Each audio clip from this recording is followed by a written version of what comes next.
பலருக்கு நடந்து போவதே குறைந்துவிட்டது. இப்பொழுது இந்த பேப்பர் மில் சாலையிலே எத்தனை வகையான வாகனங்கள், லாரி, பேருந்து, ஆட்டோ, மோட்டார் பைக், சைக்கிள் என்று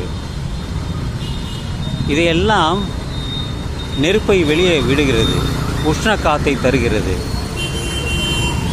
இந்த காற்றின் அளவை வெப்பமாக்குகிறது. பொல்யூஷன் என்று சொல்லக்கூடிய அசுத்தத்தை அதை உருவாக்குகிறது. அதற்கு முக்கிய பங்கு இது போன்ற அதற்கு முக்கிய காரணமாக இருப்பது இது எதிரே இருக்கக்கூடிய பெட்ரோலியம் ப்ராடக்ட்ஸ் தான். டீசல், பெட்ரோல் இரண்டுமே தான். இது இல்லாமல் இன்று வாழ்க்கையே இல்லை என்ற அளவிற்கு மாறிவிட்டது. ஏனென்றால் சைக்கிளில் போவது நல்லது, மிக மிக நல்லது. காலுக்கு பயிற்சி, நல்ல இடங்கள் வழியாக போகும்பொழுது இருக்கும். இதுபோல பலர் நான் பார்த்திருக்கிறேன். அவர்கள் இந்த டூ வீலரை கொண்டு போய் ஒரு இடத்தில் நிறுத்திவிட்டு ஒரு 2 கிலோமீட்டர் நடந்து திரும்பி வருவார்கள். இன்னும் பலர் இந்த பூங்காக்களை தேடிக்கொண்டு அங்கே நடைப்பயிற்சி செய்து வருகிறார்கள். சுத்தமான காற்று இருக்கும், பலரை சந்திக்க முடியும். இது போன்ற இந்த பெட்ரோல், டீசல் வாகனங்கள் பயன்படுத்தினால் அது வரக்கூடிய காற்று தூசு அசுத்தமாக விடுகிறது. அது பல பிரச்சனைகளை, சுவாச கோளாறுகளை உண்டாக்குகிறது. எனவே தான் இதையெல்லாம் தவிர்ப்பது நல்லது.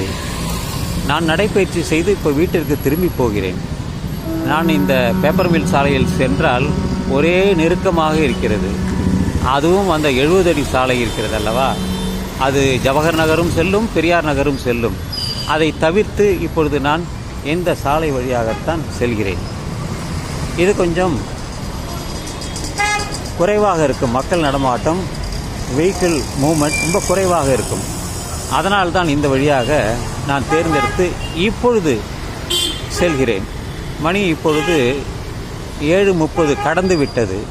ஆதலினால் நாம் நம் உடல் நலம் என்று கருதும் பொழுது நடைப்பயிற்சி நல்லது.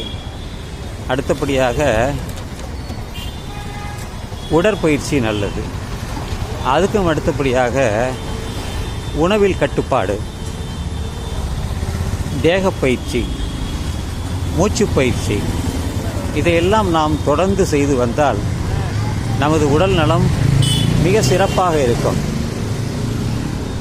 மருத்துவரை தேடி போக வேண்டாம். நல்ல உணவு சாப்பிட்டாலே நமது உடல் ஆரோக்கியமாக இருக்கும். அந்தந்த பசித்த நேரத்தில் சாப்பிடுவது மிக நல்லது. நேரம் கெட்டு சாப்பிடுவது உடலுக்கு தீங்கு. சிலர் சாப்பிட்ட உடனே தூங்குவார்கள். அதெல்லாம் செரிமானம் ஆகாது. உணவு வயிற்றில் 4 மணி நேரத்திற்கு மேலே இருந்தால் ஏப்பம் வரும். என்னுடைய நண்பர் பார்த்த பொழுது அப்படிம்பார், ஏப்பம் விட்டுக்கிட்டே இருப்பார். அது வயிற்றிலே இருக்கக்கூடிய செரிமானத்தில் இருக்கக்கூடிய அந்த உணவு தான். பின் வழியாகவும் காற்று போகும். ஆனால் வாய் வழியாக வருவது பலருக்கு நாற்றத்தையும் தரும், எரிச்சலாகவும் இருக்கும். ஆனால் இந்த வயிற்றிலே இருக்கக்கூடிய உணவு 4 மணி நேரத்திற்கு பிறகு இருக்கக்கூடாது. அது உணவு குடலை கடந்து சிறுகுடல், பெருகுடல் என்று கடந்து அந்த குதவாயை சென்று அடைய வேண்டும். அது இப்படி சரியாக நடந்துவிட்டால் உடலிலே எந்த நோயும் வராது.